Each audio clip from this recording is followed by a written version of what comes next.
Hello friends, welcome back to my YouTube channel. ಎಲ್ಲರೂ ಹೇಗಿದ್ದೀರಾ? ಚೆನ್ನಾಗಿದ್ದೀರಾ ಅಂತ ಅಂದ್ಕೊಳ್ತಾ ಇದ್ದೀನಿ.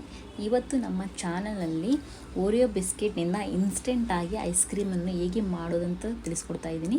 ಕೇವಲ 3 ಪದಾರ್ಥಗಳು ಸಾಕು ಈ ಐಸ್ ಕ್ರೀಮ್ ಮಾಡೋಕ್ಕೆ. ನಾನು ಮೊದಲನೇದಾಗಿ ಒಂದು ಗ್ಲಾಸಲ್ಲಿ ಹಾಲು ಮತ್ತು ಒಂದು ಬೌಲಲ್ಲಿ ಸಕ್ಕರೆ ಆ್ಯಂಡ್ ಓರಿಯೋ ಬಿಸ್ಕೆಟನ್ನು ತೆಗೆದುಕೊಂಡಿದ್ದೀನಿ.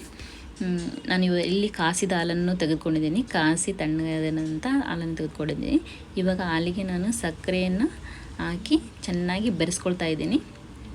ನಿಮಗೆ ಸಿಹಿ ಎಷ್ಟು ಬೇಕಾಗುತ್ತೋ ಅಷ್ಟು ತೆಗೆದುಕೊಳ್ಳ್ರಿ ಸಕ್ಕರೆಯನ್ನು ಬೆರೆಸ್ಕೊಂಡ ನಂತರ ನಾನು ಒಂದು ಐಸ್ ಕ್ರೀಮ್ ಮೋಲ್ಡನ್ನು ಯೂಸ್ ಮಾಡ್ತಾಯಿದ್ದೀನಿ. ನಿಮ್ಮ ಮನೆಯಲ್ಲಿ ಐಸ್ ಕ್ರೀಮ್ ಮೋಲ್ಡ್ ಇದ್ದರೆ ಯೂಸ್ ಮಾಡಿ, ಇಲ್ಲ ಅಂದರೆ ನಾವು ಟೀ ಕುಡಿಯುವ ಗ್ಲಾಸನ್ನೇ ಯೂಸ್ ಮಾಡಿಕೊಂಡು ಈ ಐಸ್ ಕ್ರೀಮನ್ನು ಮಾಡ್ಬೋದು. ಮೊದಲನೇದಾಗಿ ಇವಾಗ ಓರಿಯೋ ಬಿಸ್ಕೆಟ್ನನ್ನು ಚಿಕ್ಕ ಚಿಕ್ಕ ತುಂಡುಗಳನ್ನಾಗಿ ಮಾಡಿಕೊಂಡು ಹಾಕ್ಕೊಳ್ತಾ ಇದ್ದೀನಿ. ಹಾಕ್ಕೊಂಡ ನಂತರ ಇದಕ್ಕೆ ಇವಾಗ ಹಾಲು ಬೆರೆಸ್ಕೊಳ್ತಾ ಇದ್ದೀನಿ. ತುಂಬ ಈಸಿ ಫ್ರೆಂಡ್ಸ್.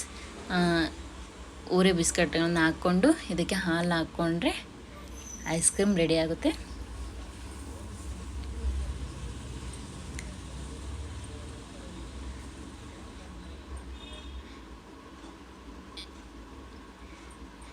ಇವಾಗ ನಾನು ಈ ಮೋಲ್ಡನ್ನು ಕ್ಯಾಪ್ ಕ್ಲೋಸ್ ಮಾಡಿಬಿಟ್ಟು ಫ್ರೀಜರಲ್ಲಿ ಇಡ್ತಾಯಿದ್ದೀನಿ. 1 ಅವರ್ ಆ್ಯಂಡ್ 2 ಅವರ್ ಇಟ್ಟರೆ ಸಾಕು ಫ್ರೀಜರಲ್ಲಿ. ನೀವು ಚಿಕ್ಕ ಗ್ಲಾಸಿನಲ್ಲಿ ಮಾಡೋದಾದರೆ ಚಿಕ್ಕ ಗ್ಲಾಸ್ಗಳನ್ನು ತೆಗೆದುಕೊಂಡು ಅದಕ್ಕೆ ಒಂದು ಚಿಕ್ಕ ಚಿಕ್ಕ ಸ್ಪೂನ್ಗಳನ್ನು ಸಹಾಯದಿಂದ ಈ ಐಸ್ ಕ್ರೀಮನ್ನು ನೀವು ಮಾಡ್ಕೊಳ್ಬೋದು. ಇವಾಗ ನಾನು ಕ್ಲೋಸ್ ಮಾಡಿಬಿಟ್ಟು ಡೀಪ್ ಫ್ರೀಜರಲ್ಲಿ 1 ಅವರ್ ಇಡ್ತಾಯಿದ್ದೀನಿ. 1 ಅವರ್ 2 ಅವರ್ ಇಡ್ತಾಯಿದ್ದೀನಿ.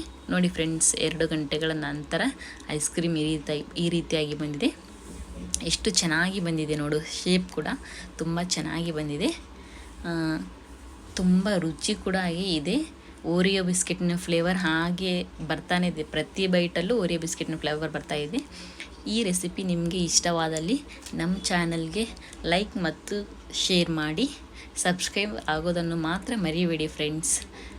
ಈ ವಿಡಿಯೋ ನೋಡೋದಕ್ಕಾಗಿ ತುಂಬ ಧನ್ಯವಾದಗಳು ಫ್ರೆಂಡ್ಸ್.